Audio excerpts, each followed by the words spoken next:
Welcome back mga kaaldab. Ito na naman po ang inyong lingkod, si Mr. Destiny, at magbibigay po tayo ng pinakamainit na update po ngayon sa social media mga kaaldab. Gaya nga po ng mga ina-update natin, mga issue po ngayon kina Alden Richards at kay Maine Fulkerson.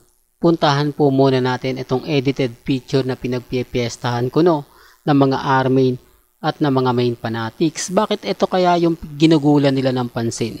Bakit nga po daw hindi nila pinost ang birthday celebration ng tatay at asawa ni Ibiang mga kaaldab? Na kung saan nga po dapat nagse-celebrate at talagang pinupush po nila ngayon sa social media na talagang hindi naman po tinatangkilik ng mga army at Maine fanatics. Di po ba? Kaya nga sabi ko sa inyo, kung totoo nga po yung mga sinasabi nila, di dapat nagtitrending yon.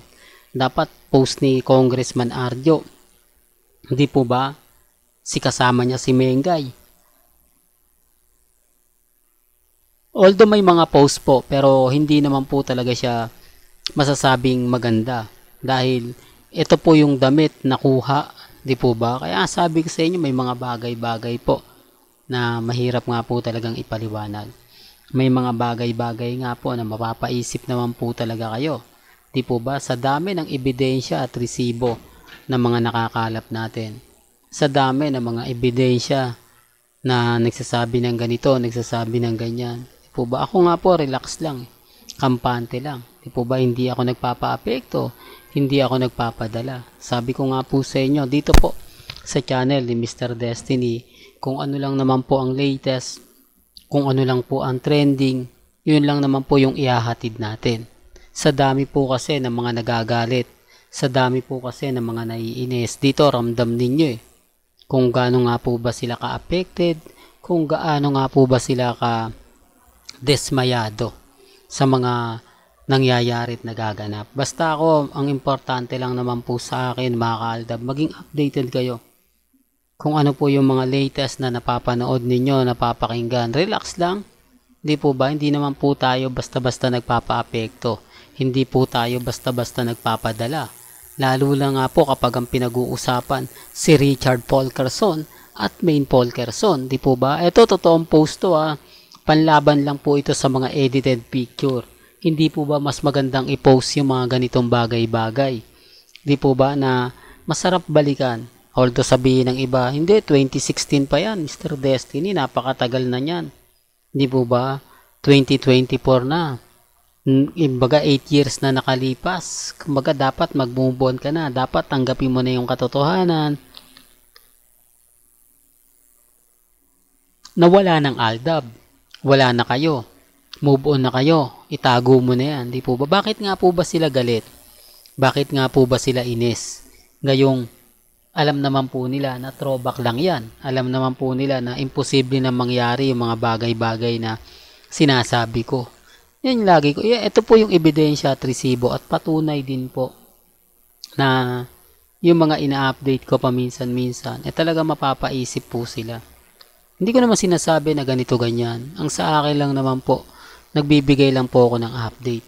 Nagbibigay lang po ako ng mga kaganapan. Sa mga ayaw maniwala, nire-respeto ko po kayo at ginagalang. May karapatan po kayo na mag-react. Pabor man yan o hindi, hindi ko po yan dinidelete. Di po ba kahit sinasabi po sa akin, Mr. Destiny, pag didilitan mo na yung mga ganyan. Ang sa akin po kasi effort nila yan Di po ba? Ginawa nila yan dahil sa bandang huli, magagamit din po natin yan pag dumating yung tamang panahon. Na ganito po yung mga sinabi nila sa akin, ganito po yung mga pinost nila sa akin. Hindi na nila mabubura yan. Ako lang po ang may karapatang magbura niyan kung gugustuhin ko. Dahil kapag pinost po natin yan sa tamang panahon, sino nga po ba ang guilty? Sino nga po ba yung inis at nagalit na galit? Di po ba? Pero bago nga po natin ituloy, itong napakagandang update natin na talagang ma-high blood na naman kayo, kung bago ka lang sa channel na to at isa kang true-blooded Aldab Nation na nagmamahal kina Mengay at Isoy, tama po ang channel na pinuntahan mo, kaya consider na po kitang bagong subscriber at huwag mong kalimutang i-share ang mga video po natin sa mga mami, sa mga titas at sa mga senyor. Ito po yung post ng Philippine Star ngayon o Philippine Star Live na kung saan ang daming reaksyon, ang daming komento. O, tapos sasabihin nila fake news ako. Pinapakita ko lang po ito sa inyo pa, mga kaalda, para klaro, para malinaw, para may ebidensya po ako sa mga ina-update ko. Marami kasi nagtatanong, nako hindi ko naman nakikita sa website yan, hindi ko nakikita sa Facebook, sa Instagram. Ito yung mga wala pong alam. Hindi po ba? Ito yung gusto nila na sabihin fake news lahat ang sinasabi ni Mr. Destiny. Di po ba? Natotoo naman po yung mga sinasabi ko. Ako naman po, naglalabas talaga tayo ng ebidensya. Naglalabas talaga tayo ng resibo. Na mas matindi pa nga po itong mga ganito eh. Yung tipong nakaano pa si Alden. Hindi, para lang klaro, para lang po sa kaalaman ng lahat. Sabi ko nga po sa inyo, hindi ko to pinopromote. Hindi ko to binibigyan ng ganito para lang po matuwa kayo, para lang kumbaga tuwan-tuwa yung cut din, mag-subscribe sa akin, di po ba? Hindi ko nahabol yung, gaya na nga sinasabi ko sa inyo mga kaaldab, wala po akong makukuha magagandang feedback galing po ngayon sa mga Katnil fans o Katden fans. Puro pang-iinsulto lang po yun. Pang sasabi na ko, bitter lang kayo, di po ba? Pero wala naman po silang maipakitang ebidensya at resibo. Di po ba?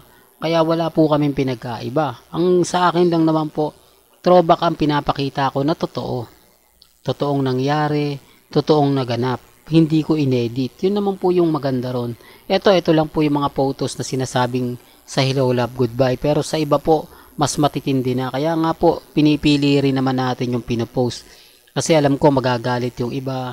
Alam ko may inis yung iba. Di po ba na, nako, bakit yan naman yung pinost mo, Mr. Destiny? Di po ba? At least, binibigyan ko lang po kayo ng idea.